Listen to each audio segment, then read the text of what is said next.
Good morning. Good morning. Can you guys hear me okay?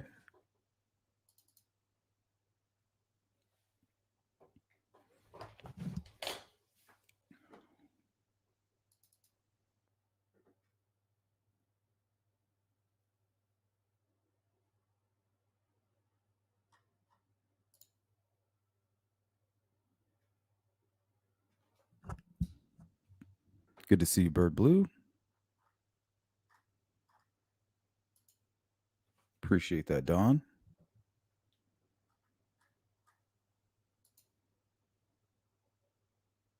Julianne, Beach Fairy, Michelle Evans. Good to see everybody. Miss Thang, Beth, Anthony, what's up? Bass Girl, Miss Thang, Olivia 2, Solar Chef Steph. What's up, guys?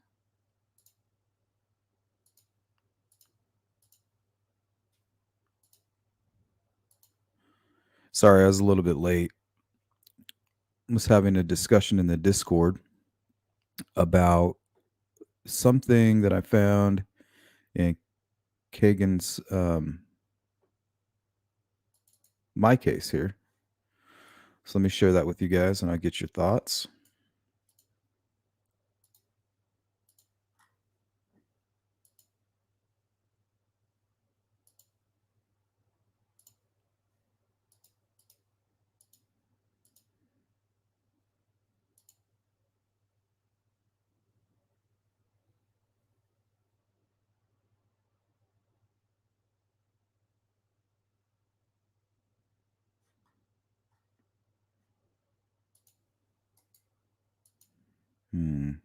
It's having a crazy delay.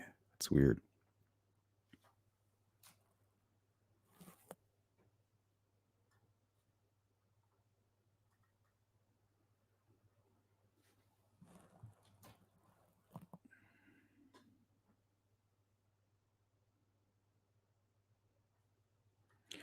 Okay, so on the 21st, they have an ACR notice of exclusion. So the conversation I was having in the Discord was with one of my members was that this notice here of exclusion of confidential information is just like social security number, name, and I was in disagreement with that because if that was the case, they wouldn't have released Richard Allen's social security number, and they would have to file notice of exclusion of confidential information with every document that includes his social. So it's definitely not his private personal information. That's not what they mean by confidential. Confidential in a court of law is a specific filing here.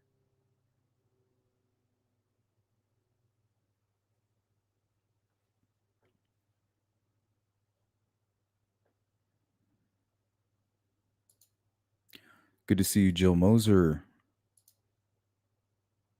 Slatherings, good to see you. Support with Steffa. Search for you. Good morning. Sparky, hey. Camaro, good to see you. Beach Fairy holding it down. Thank you. Boston Christian, hello. TTM.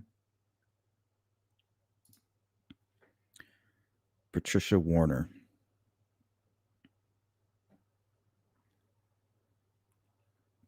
And it also says here pre-sentence investigation report filed. I don't know what that is. Third addendum to presentence investigation report. You know, and they didn't file any of this prior to his other sentencing hearing. So,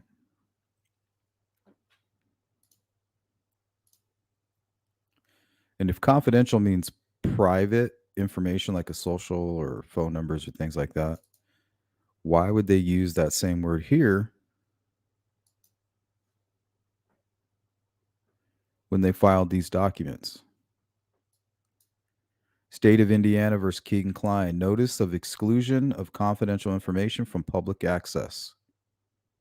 Okay, they're not talking about his social security number here. Contemporaneous with the filing of this notice, State of Indiana has filed confidential information under the Indiana Rules of Access to Court Records. State of Indiana provides this notice that the confidential information is to remain excluded from public access in accordance with authority listed below. They're not going to go through all this trouble just to conceal his social security number. I'm sorry.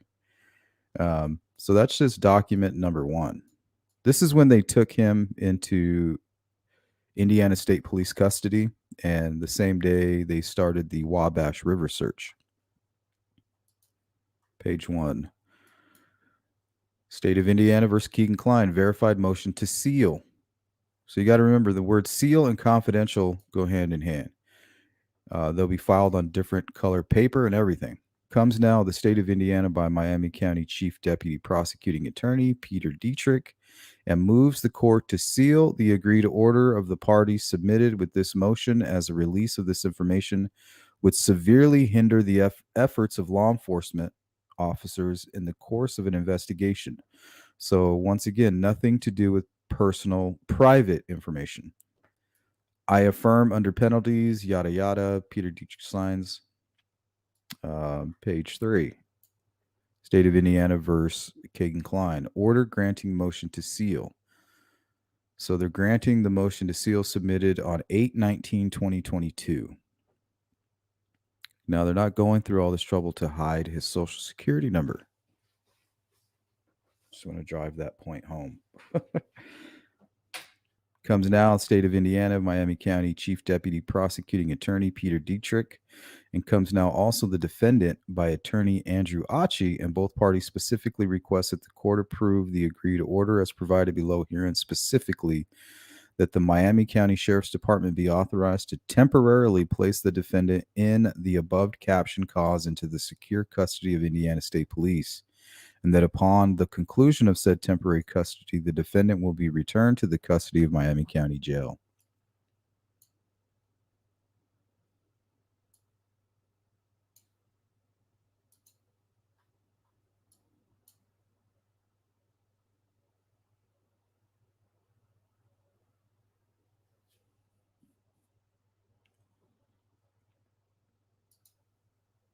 Okay, so now that we know what confidential means in a court of law, it has nothing to do with your personal information being released. Not to mention, we know that they released Richard Allen's social security number in the document drop, so it's out there to the public.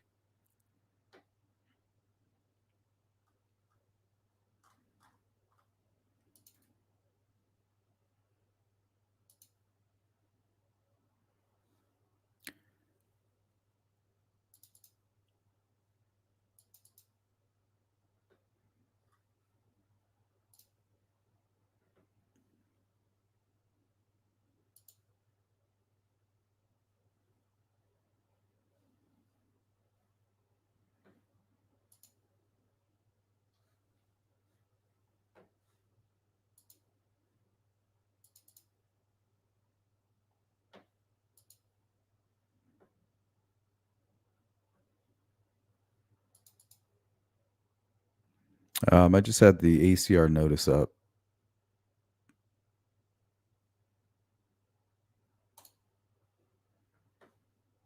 It's basically the court filing saying not to release certain information.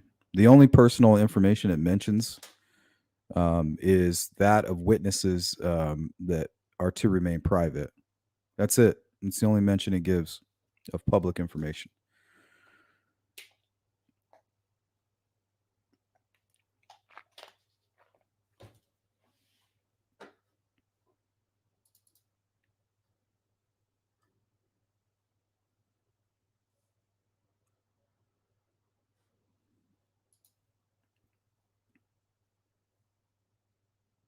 I'm sorry to hear that, CJK. At least you don't have meetings all day. Hey, what's up, Derek? Yeah, we should talk about that on channel 2, huh? It's getting a little weird.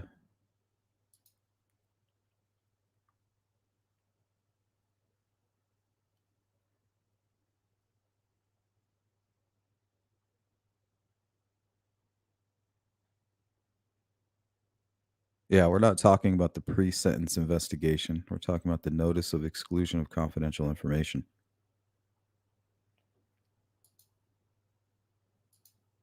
Now, does that include witnesses? Then it would make sense, because that is in the definition for Indiana. for an ACR notice of exclusion.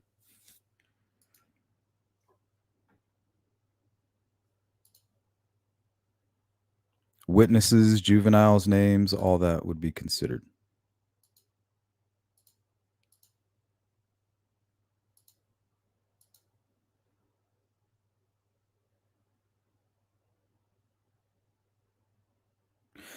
Well, I mean, it could be. We want to make sure because we're ignorant to it, but they're not going to use the word confidential in that way. Because that's not an ACR notice of exclusion, it doesn't have anything to do with the defendant's personal information. It has to do with documents that are sealed.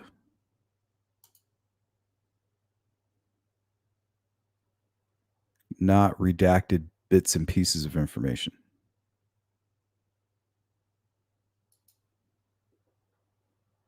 In my opinion. Hey, what's up, Ruckus? Good to see you. What's up, V?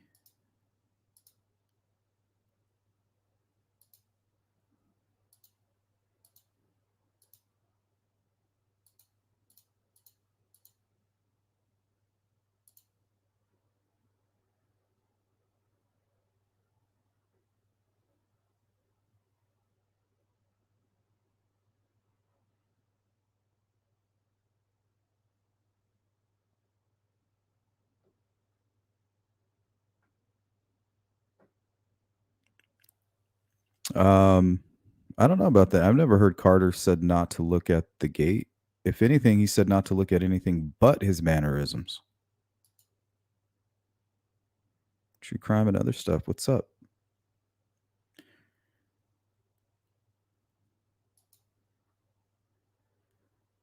Strangeness in high and low places.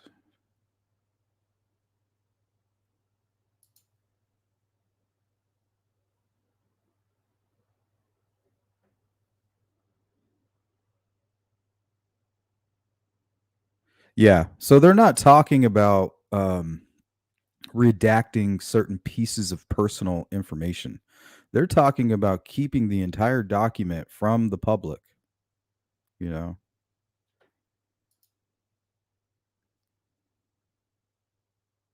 they're not saying, "Hey, go through every document and redact all his social security numbers, so that we can keep that confidential from the public." That's not what they're not. That's not what they're doing.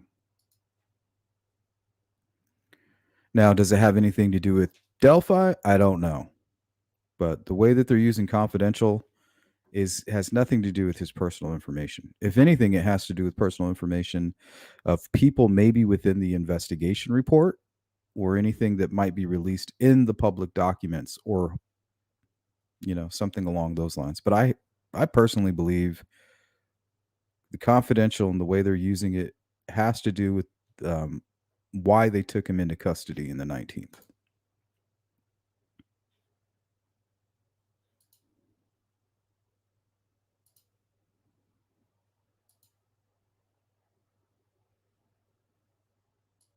Yeah, they haven't released everything in that probable cause affidavit.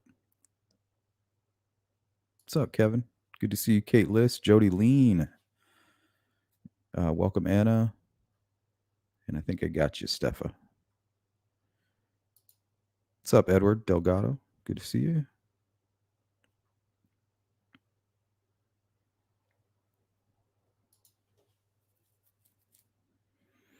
I've never heard him say that, Anna. I've never heard him say concentrate on the upper body. It's always, he's been driving home the mannerisms. Take his head off and his mannerisms. Somebody knows who that is. I've never once heard Doug Carter say don't look at his gait. If anything, that's all they wanted you to look at was his movement. If he tells you not to look at his movement, what else is there to look at? That doesn't make any sense. Don't look at the video. Listen to it. Try to get a feel for the vibe. No, the only reason for the video is to see the man walking how he moves. He even mentions, yes, he's walking on a dilapidated bridge. Keep that in mind as he moves. I mean, I can play it in my head a million times. He's never once said not to look at the gate. Why would you say that? Why would he say that?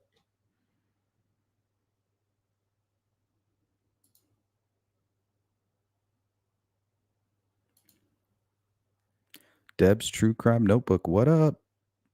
Yeah, I was busy talking with Deb and Susie and all these people, and I was like, oh crap, it's already 8 a.m. I'm pretty sure I have a live stream. Sorry about that. Yeah, the dilapidated bridge. Keep in mind, he's walking on an old bridge. He's got to walk. He's got to hold our hands, right?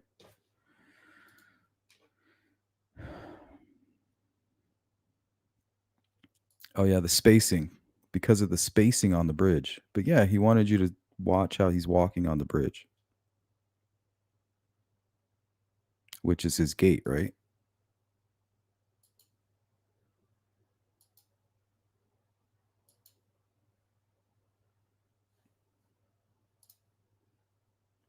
Okay, so another interesting thing that we've been talking about is the tip narrative that's mentioned in the unredacted probable cause um,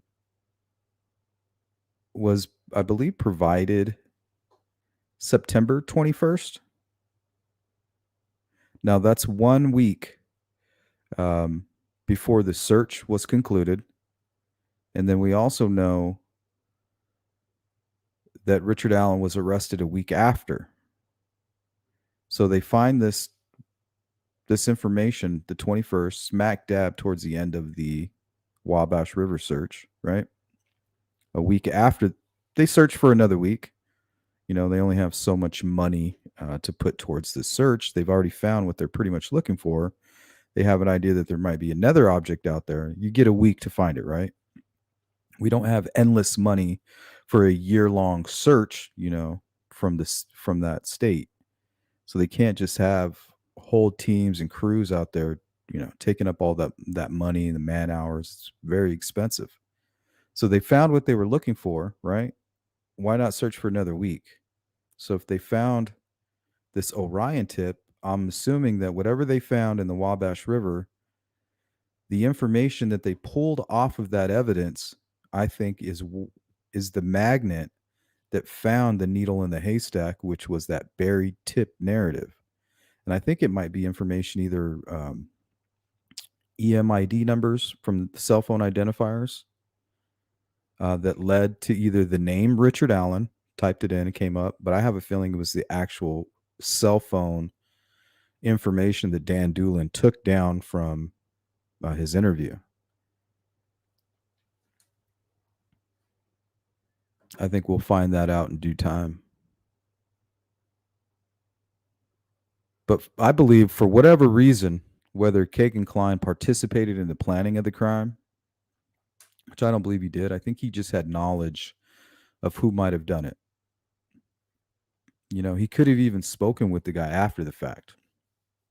The guy could have reached out to Kagan for more CSAM or to discuss what happened. Feeling that each of them are completely anonymous and both implicated in a crime, one really isn't motivated to tell on the other, right? So there's no reason for Richard Allen to think that, all right, Kagan Klein is going to come forward and snitch on me only to go do 30 to 40 years in prison, right? So he may have been confident to call, you know, to continue speaking with them.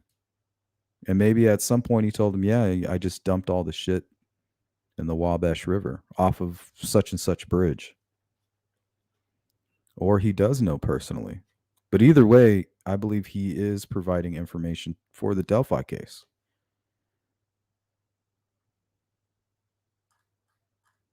That is my opinion.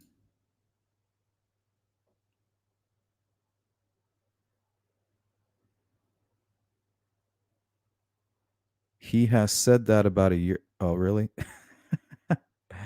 I can't cite where, but I'm pretty sure he said it. Well, if you're not sure, it's okay to say, I'm not sure if he said that. I just don't ever remember it. Why would he say that? That's all you have is his gait. What else are you going to look at? A blurry face?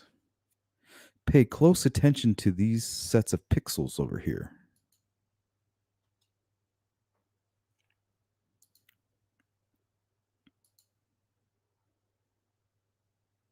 Thank you, Beach. Good morning, Hybrid. How are you?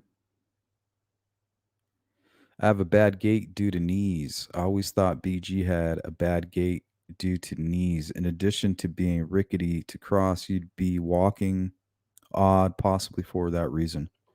Yeah, there was another tough thing about that video because right smack dab in the middle of the video, the man pivots, so he's walking straight, kind of on the right side of the bridge, and then smack dab in the middle of the video, you can see that he pivots and starts beelining it straight to the girls.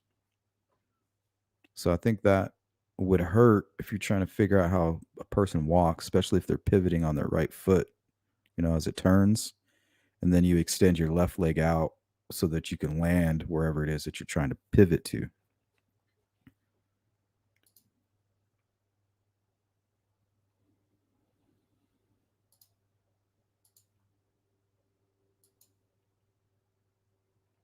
That's true. He has court tomorrow.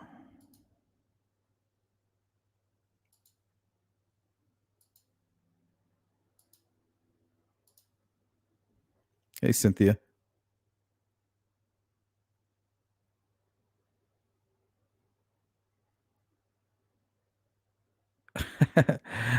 Hey, hopefully, we all know who did it first. Cynthia, yours truly. Yeah, let him spread that information. Looks pretty concrete to me. What's up, GP? Beth says, I thought he might have something weapon in his boot that extended up the leg and caused him to walk that way. Well, a lot of people think that because of the weird. There's a frame where it looks like he has something down his jeans, but I just think images can do that, especially when they're blurry and pixelated. They'll just kind of, if there's a shape that could be made, the image will make that shape.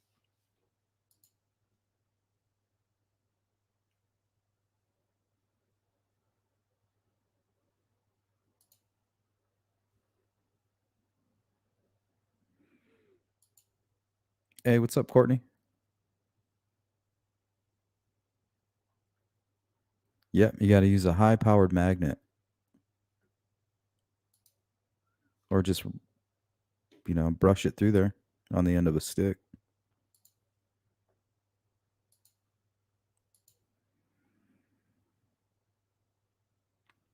So next time somebody says it's like a needle in a haystack, just tell them to hold your beer.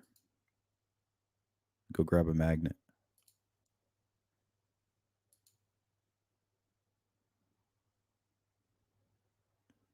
There you go, shadow box. Watch the person's mannerisms as they walk. And then he reminds you about the bridge, the spacing, all that.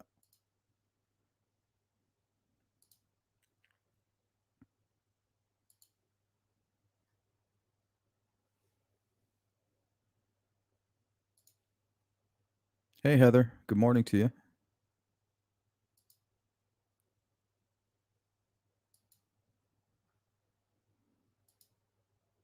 Ruckus says, I don't just have a bad gait. My whole fence is jacked up. the And it's not just my gate, it's the hinges, it's the frame. Oh, that's funny.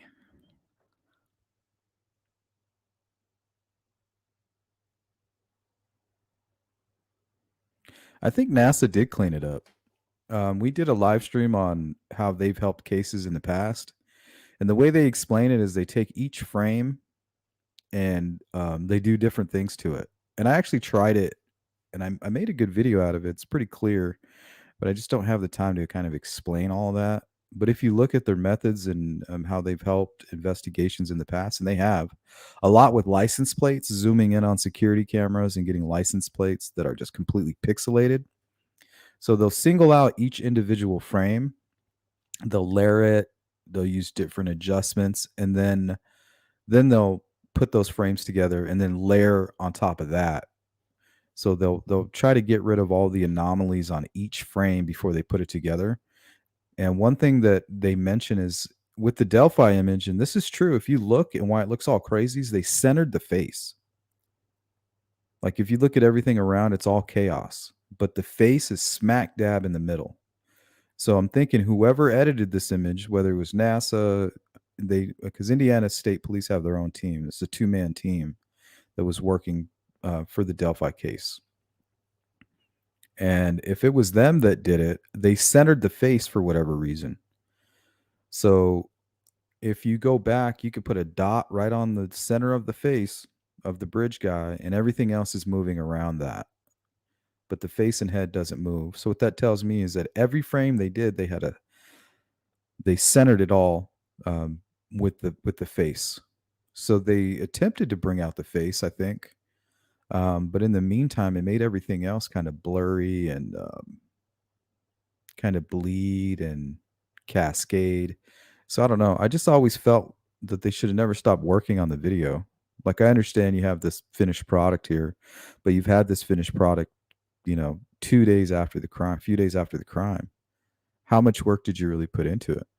But at the same time, you could have experts that are saying, I've looked at it, we have very limited, you have limits here. There's nothing we can do. Um,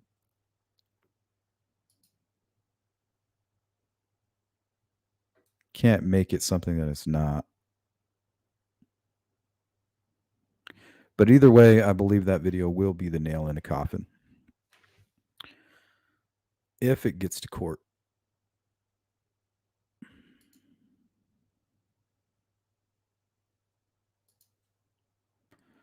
You're talking 2019. I'm talking 2022. Okay. Cool, brah.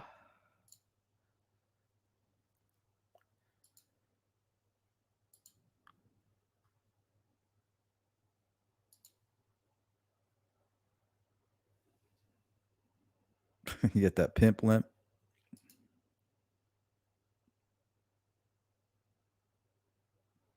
Ooh. Hopefully you post some more videos up in the Discord. Something about hummingbirds is just very calming. That and bees, watching bees kind of fly around flowers calms my soul.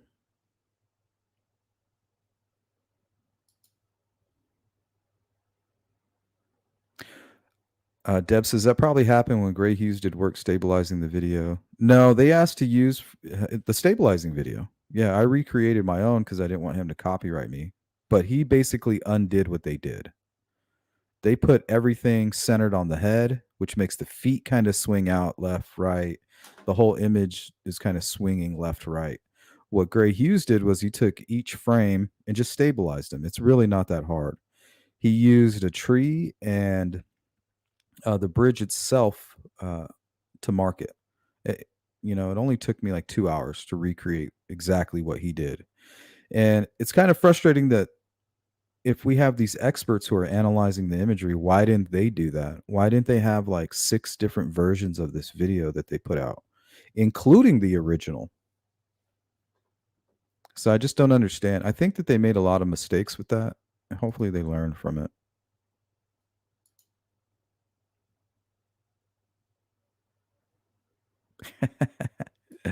I ain't messing with you, Beach. Hey, what's up, Fig? Good to see you.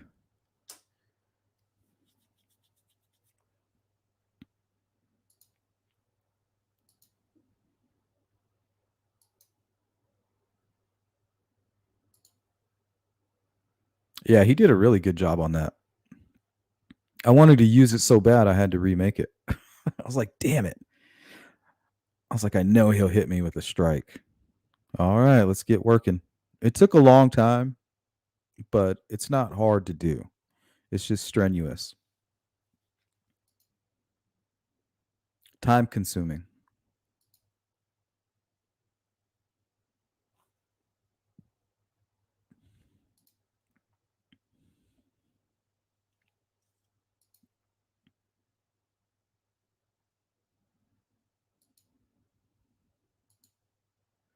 Yeah, Gray definitely spent a couple hours on that for sure.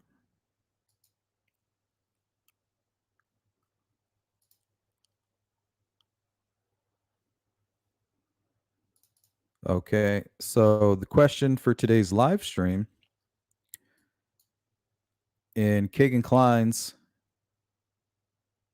updated my case, it says here notice of exclusion of confidential information, and it's an ACR notice of exclusion. Now, what's confidential? Is it his personal information? Is it victim information, witness information, or is it the confidential information that was listed as confidential during the Wabash search that we just discussed? Are we talking about sealed information or are we talking about personal information? I personally believe that they're referring to confidential information as in the search and whatever they plan to follow up with regarding the Delphi case. And I could be wrong, but this is just my opinion, guys.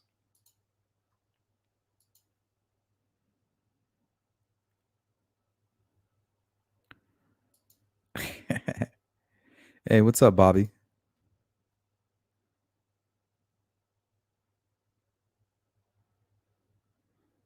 Oh, thanks, Jamie. Yeah, that took a lot of work too. I did it more for myself. That way I can listen to it and kind of get a better understanding because transcripts are really hard to read, especially when they copy everything verbatim and some of it's like just sounds like a bunch of jumbled up noise. It's like, what the hell is going on here? Shadowbox says, I think maybe it's witness victim stuff. I think so too. It could be witness victim stuff, but I don't know why they would choose to do that now. That stuff should have already been. But I know that an ACR notice of exclusion, when I read the definition, um, there's a lot of things that the courts are supposed to do normally, but they don't do them. So you might use an ACR notice of exclusion to make sure that they're doing stuff that they're supposed to already be doing, which could include personal information. But that's not typically what an ACR notice of exclusion is. It means that if you have something marked confidential, it needs to be in the right colored paper. And then you have certain colored paper that can't be permitted or can't be released to the public. It's not the clerk's job to go through these documents, right? It's for the judge, prosecution, and the defense. They have to come to an agreement. And in my opinion, the context of personal private information like phone number, social security number would not be considered confidential in this context. Not to mention how they released Richard Allen's social. I mean, they didn't give a damn. That obviously wasn't considered confidential. What's up, Grizz? Good to see you. Grizz, I think either Steph or no, I think was it you, Miss Thing? Gifted Grizz with a membership. So hopefully we'll see you later in the members meeting. There's a lot of sensitive information in all court documents. But you don't see them filing a notice of exclusion of confidential information every single time they file something with the clerk's office.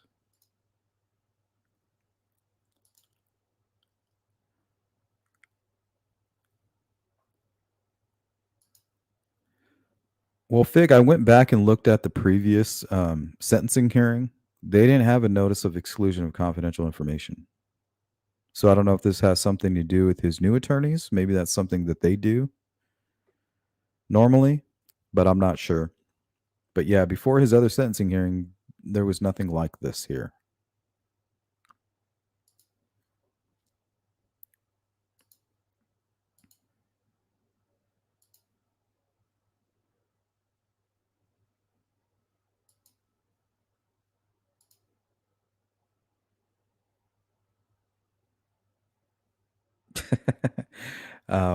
Legal documents look like ancient alien. I don't understand them all. What is wrong with my brain? Well, they have their own language. They have their own way of doing things. Um, confidential to us may not mean confidential to them when they're putting together their documents, and certain words that they use could have a different meaning.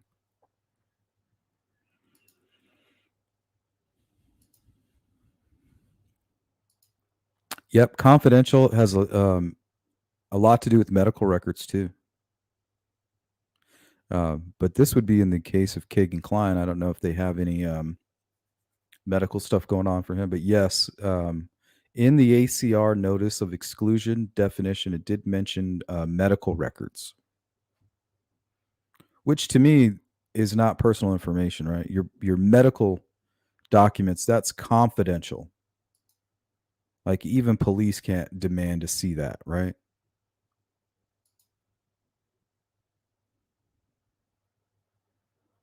Now with your social security number, you pretty much got to put that on any document that you fill out. It's really not that private if you think about it.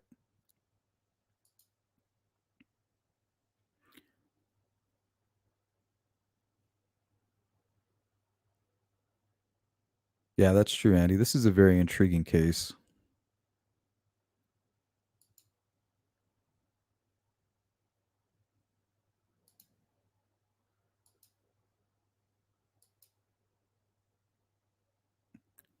Yep. Shout out to Miss Thang and Chris.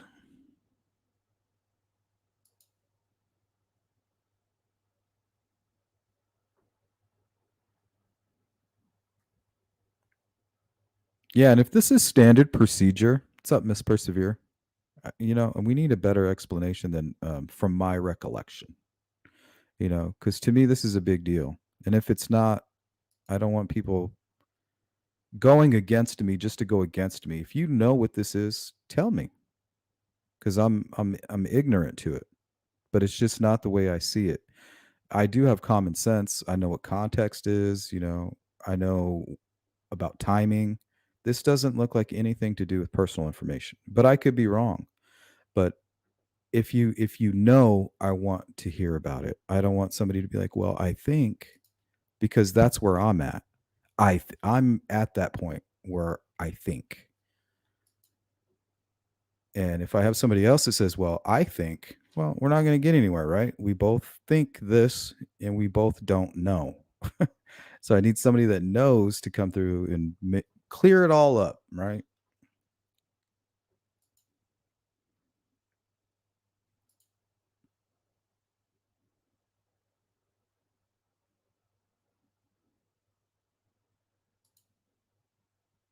Yeah, I love Chat GPT.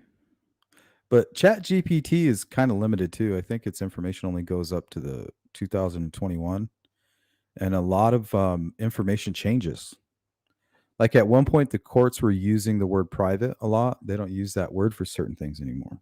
So I read an article about how there is a difference between private and confidential, and that's only like a recent change.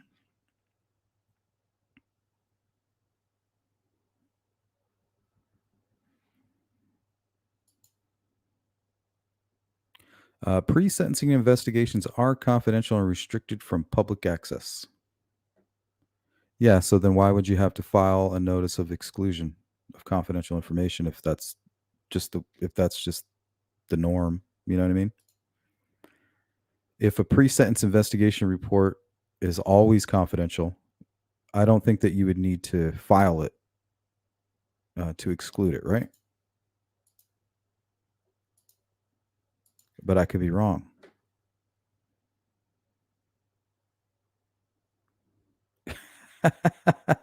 Ruckus. They put out the ACR access to court records to let Kevin Greenlee know. Don't even try it, dude. Yeah, back up, son.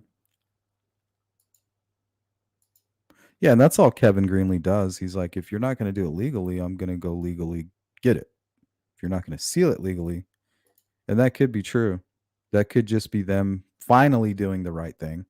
Yeah, they may not have been doing the correct thing before, but them this notice of exclusion of confidential information could be them now getting it right.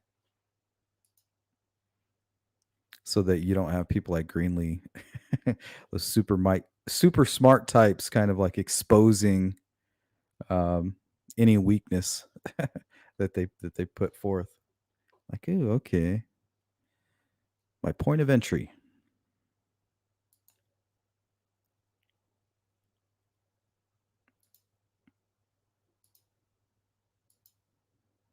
Yeah, Chat GPT isn't gospel for sure, but it can help simplify using Indiana law. Yeah, I use it daily. I love Chat GPT.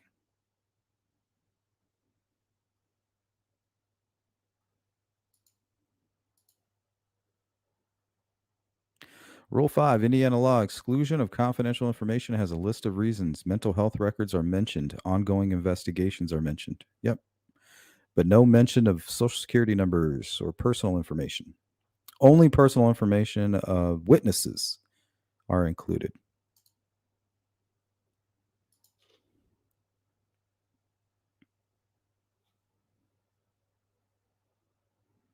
Yeah, Fig, just ask let's ask somebody who actually knows, you know. I can look at Google, you know. It's like when you have a question, people are like, "Oh, I'll get the answer for you." Like, I already did that. I Googled it and I got 10 different answers. 5 of them went one way and the other 5 went this way. I know how to use Google, guys.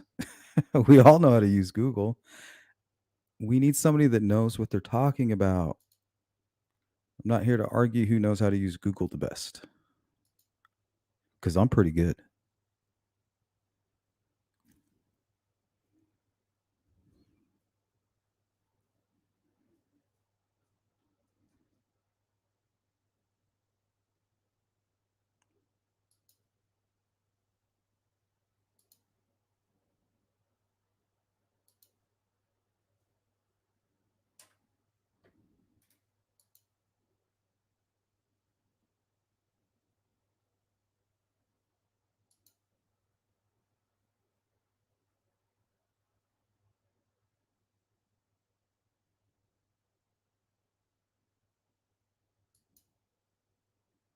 Yeah, Courtney, I'm pretty sure that kind of stuff happens for me too.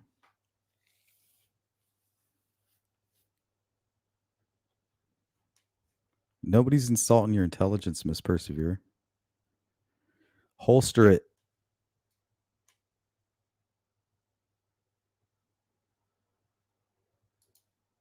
Oh, okay, so you know the answer then? Is that what you're telling me? I don't feel like arguing with people in my my chat. It's so annoying.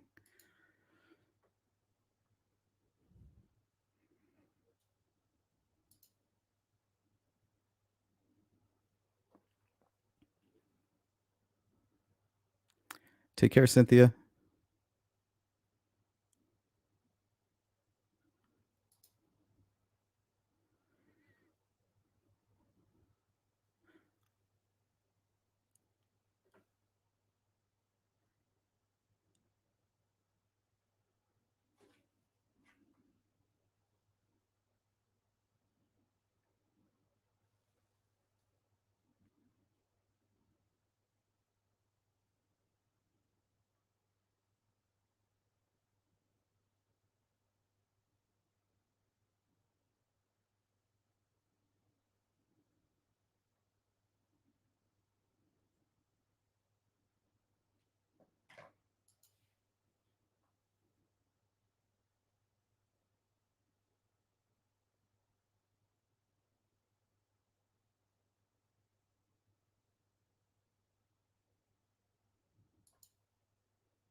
Kate says, got to be something that has not been previously available to the public and they do not want us to see. Well, that's what I'm getting. I'm getting this feeling because if you didn't want your social security number, your phone number, your personal information out there, every time a document with your information was filed, there would be a notice of exclusion of confidential information, right? That's just the way I see it. Could I be wrong? Yeah, most likely am. But I don't want to trade my wrong for your wrong. You know what I mean?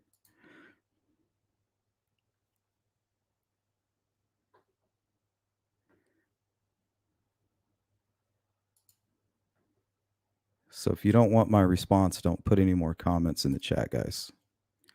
We don't got time for your sensitivity. It's too early in the morning for that. I'm not going to put up with it.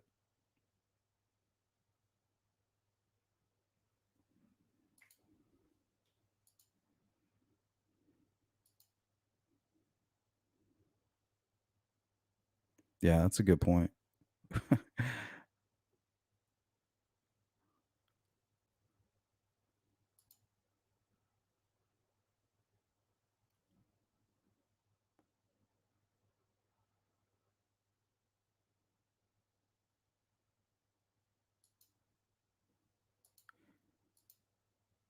So the clerk has access to confidential information, Frank?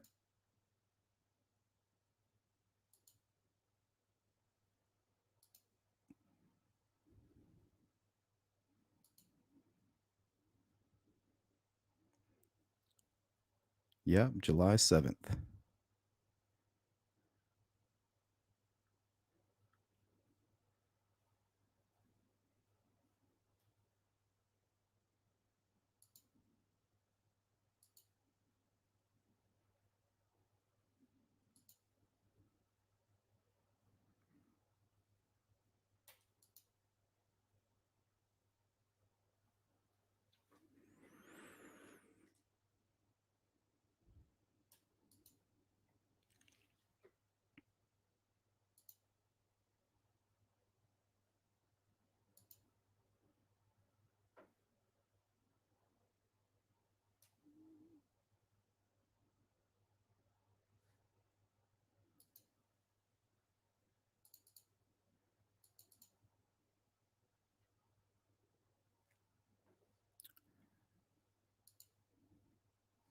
Well, they sure did a good job of hiding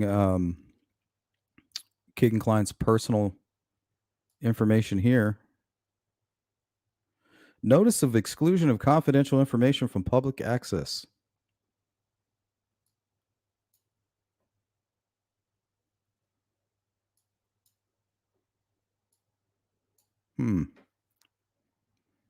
Seems like a lot of work every time they put his social security number on a document. Seems extraneous.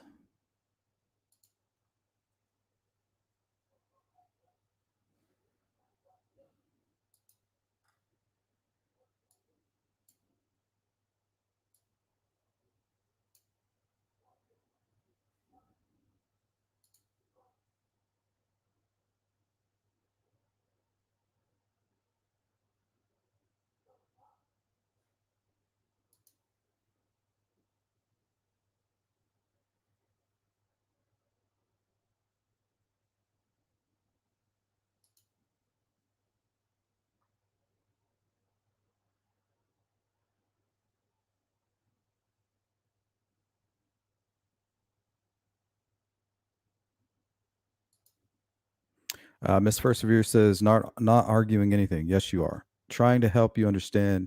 No, you're not. Everyone who's being sentenced goes through a PCI prior to sentencing, which includes, we're not talking about mental health evaluations, those in which are not put out.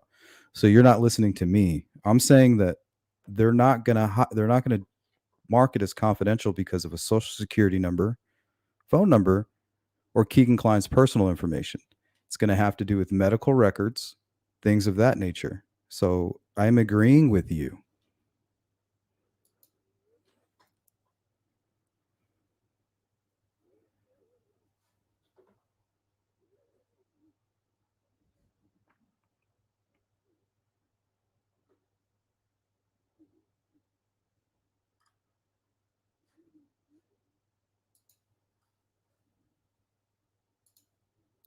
What is up, Vertigo? Good to see you.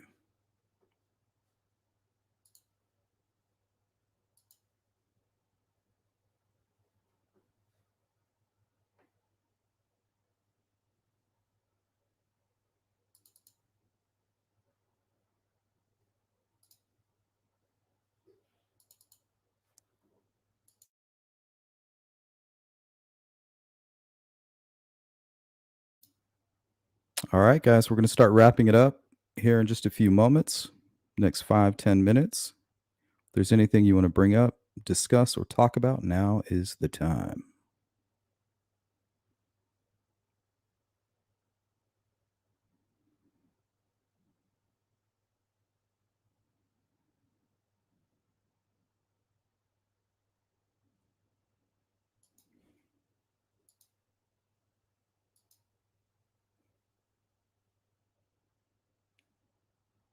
Yeah, Courtney, that's what I'm thinking as well. Leaning victim, witness, photographs, and such material. Yeah, even just witness names, even, maybe, yeah, I think it has to do with either his medical evaluation, witnesses, but I don't think it has anything to do with his own personal information. Um, yeah,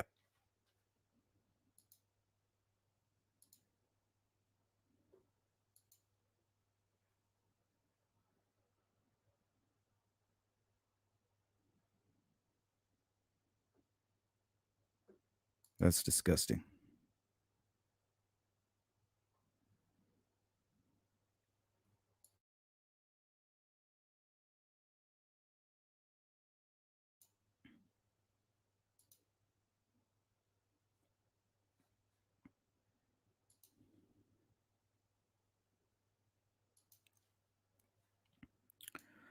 It says it's Thursday. Yeah, the 27th. Hey, what's up, Vic? Good to see you.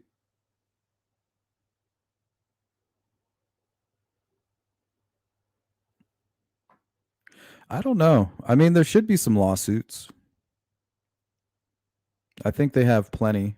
Defamation of character, maybe. I'm not sure. A lot of people blamed Kelsey. I know there's a lot of stuff thrown at Tony Klein. Um, but I think the Tony Klein stuff is still in the air. But the stuff with Ron Logan, the stuff with Daniel Pearson, stuff with Kelsey, Mike, and all those guys, like people accusing them, I'm not sure. I'm not sure what you can get away with on YouTube. Either way, it is disgusting.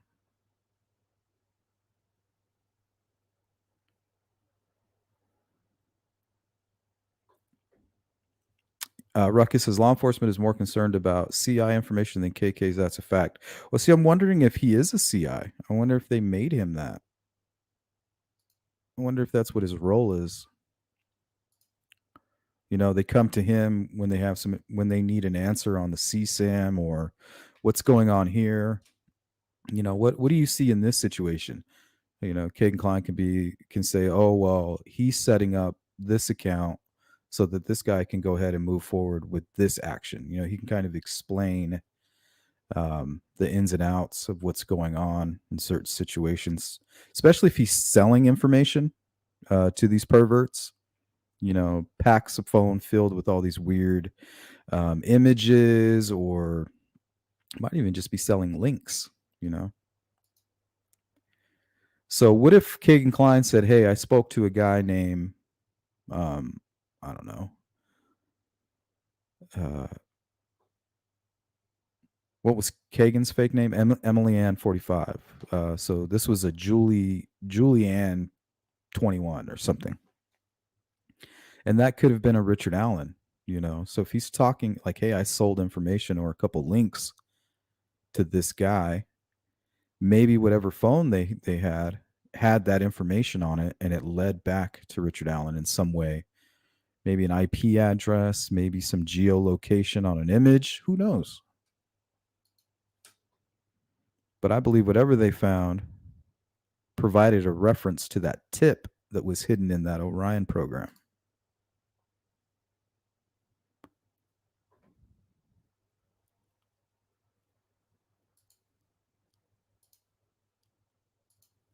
Thank you, Miss Thang. R&B, hello. In my opinion, the prosecution will be prepared to defend Richard Allen. It was the only person involved.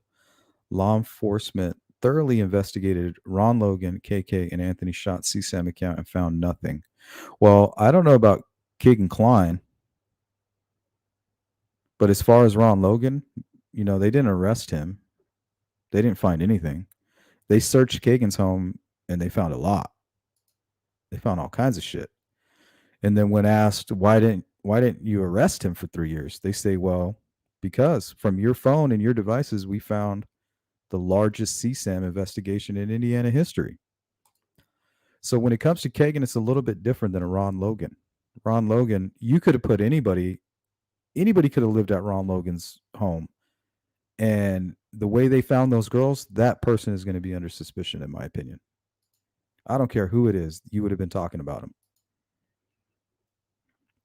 If those bodies were found on the other side of the creek, we would be talking about Brad Weber the way we're talking about Ron Logan.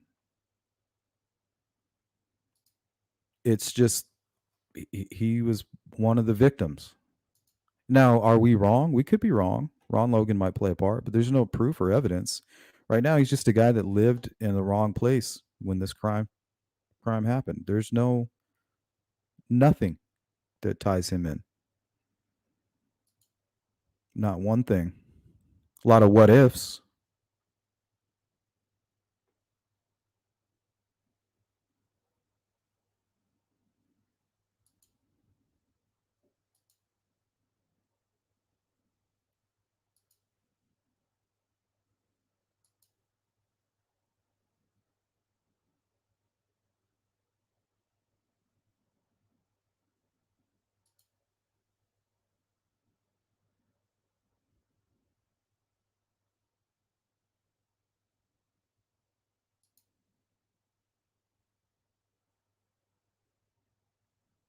Gross.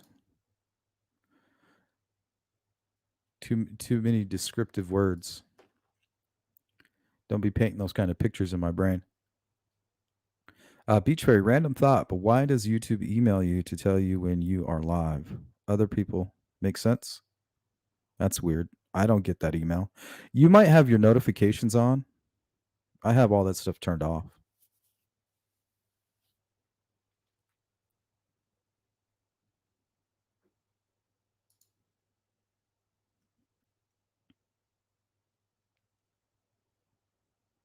Yeah, and you still have people still pushing the Ron Logan stuff. Was he involved? I don't know. Was he the guy on the bridge? Definitely not. And I could even be wrong on that, but I mean, I'm telling you, that's not him. I mean, that's all we have. What ifs? That's what today's live stream is. What ifs? Because I don't know what the hell I'm talking about. But I can read. I read exactly what a notice of exclusion of confidential information is pertaining to an ACR notice of exclusion. It says nothing about personal information. That's all I'm saying. I could be wrong, but I read it verbatim.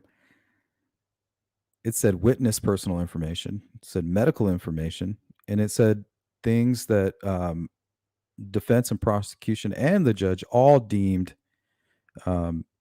not to be public. And that's not a social security number. Sorry, guys. It's just not. Now, does it have anything to do with Delphi? That part I don't know.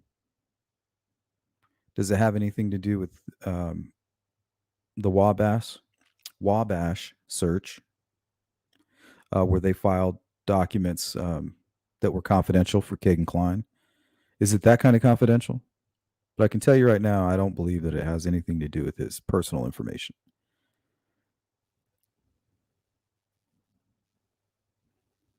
Personal, private. Yeah, by definition, confidential could be considered private, but not in a court of law. They have different definitions in the ways they use them.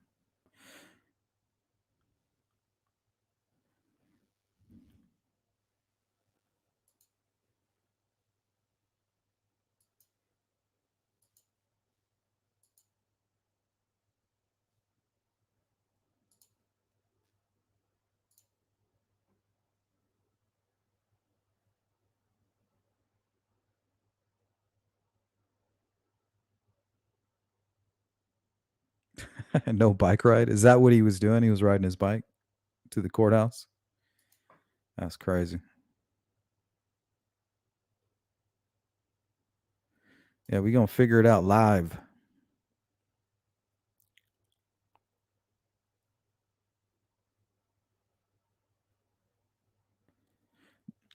Beach Fairy says, just to confirm, the female witness who walked to the bridge saw a guy on the platform. She went right back to her car and saw Abby and Livy on the way back. Well, I think the probable cause affidavit says she finished her walk.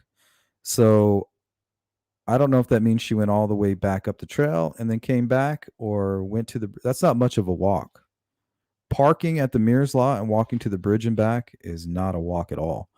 So I have a feeling that she parked, walked to the bridge, walked to the Freedom Bridge, and then went back.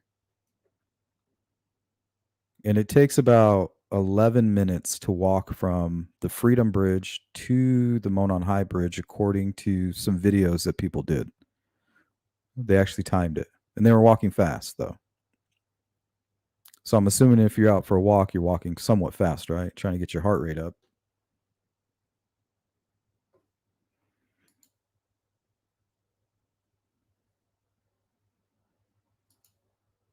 So I don't know if she went to the bridge and then went directly back to her car. I'm not sure. It says finished her walk. So when I read it, it makes me think she went a little bit further and then finally left. So I think once she's seen the guy, there could have been like a 20 minutes have gone by. So he may have even sat there and waited for her to leave. You know, he sees the girls on the bridge at 2:05, and this woman is still sitting in her car just lingering. And she leaves at about 2:14. And the girls are abducted at 2:15, right? Or 2:13. Somewhere around there. So as soon as he's seen her walking to her car, he could have started walking towards the girls. Like, okay, all clear.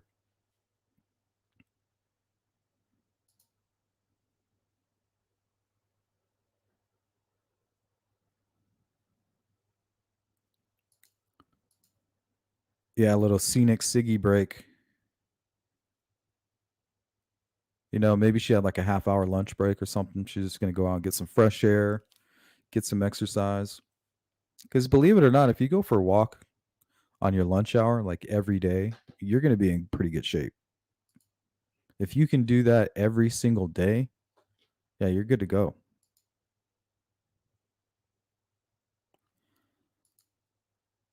All right, guys, that's going to wrap it up. Don't forget to hit the thumbs up on the way out. This was just a little impromptu live stream. Wanted to get some professional opinions on notice of exclusion of confidential information. Hopefully, Fig, you can get back to me after you speak with Greenlee. Maybe he can give us a clear answer, and I'll follow up. I just wanted to get that cleared up if it was possible. It doesn't look like we were successful in clearing that up today. But yeah, if you can get back to me, Fig, I'd appreciate that. I'll send you a text also reminding you.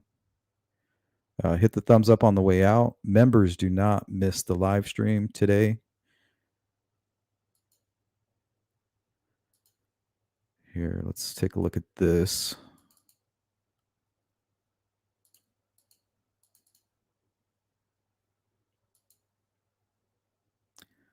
I think I lost it. Hold on. What the hell?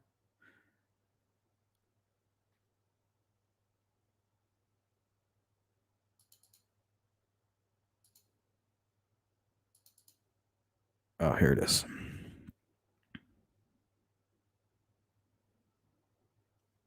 So there was a pastor charged with the murder of a cold case of an 18-year-old girl from 1975. That's what I'm going to talk about. You guys can bring up whatever you want, but I just wanted to. I'm going to play a couple of videos on that, see what you guys have to say. But I'll see you later, 9 p.m. Eastern Standard Time for you guys. And the link is ready to go, so you guys can go ahead and hit the notification if you want to. But it's there. And I'll see you guys later. Enjoy the rest of your day. Take care.